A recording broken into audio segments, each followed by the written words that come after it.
특혜 논란을 넘어 신뢰를 되찾는 건 삼성만의 숙제가 아닙니다. 고 이건희 회장은 삼성 특검 당시 사회 환원을 약속하고 징역 3년에 집행유예 5년, 이른바 재벌 3호 법칙만큼 선고받고 풀려났습니다. 하지만 감형이나 사면을 앞두고 재벌 회장들이 내놨던 대국민 약속들 대부분 지켜지지 않았습니다.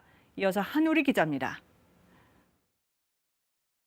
검찰에서 성실하게 답변하겠습니다. 마지막으로 한 가지, 비자금 직접 조성하셨다는 혐의를 인정하십니까? 2006년 비자금 혐의로 수사받던 정몽구 현대차그룹 회장. 수사 중 기부를 약속했습니다.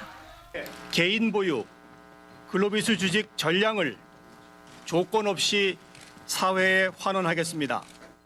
본인과 아들 정의선 사장의 현대글로비스 주식 1조 원어치를 모두 헌납하겠다는 것. 이에 항소심 재판부는 대국민 약속을 한 것을 유리한 양형 사실로 보겠다면서 1심 징역 3년을 깨고 징역 3년, 집행유예 5년으로 감형해 줍니다. 그런데 이 판결을 내린 항소심 재판장, 퇴직 뒤 현대이노션 감사위원을 맡습니다. 감형된 뒤 정몽구 회장, 약속을 지켰을까? 아닙니다. 특히 아들 정의선 회장의 글로비스 지분은 단 한 주도 내놓지 않았습니다. 정 회장에게 향후 계획 직접 물어봤습니다. 글로비스 지분에 대해서 회장님 지분 지금 타이밍이 아닌 것 같아요. 그거는 뭐 다음에 이제 보시면 알 겁니다. 2003년 분식회계 등의 혐의로 수사를 받은 최태원 SK 회장도 문제가 된 워커힐 호텔 주식을 내놓겠다 했습니다.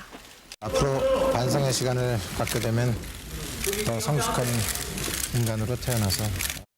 이때도 항소심은 징역 3년, 집행유예 5년으로 감형해주며 장래 기업 활동에 기여할 것, 사제 출연 등 노력한 사정이 보인다고 했습니다.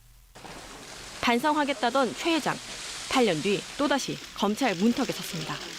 8년 만에 다시 출석하셨는데요. 다시 와보시니 소감이 어떠신가요? 이제 모시겠습니다. 그런데 알고 보니 최 회장의 변호인, 8년 전 사건에서 최 회장을 집행유예로 감형해준 항소심 판사였습니다.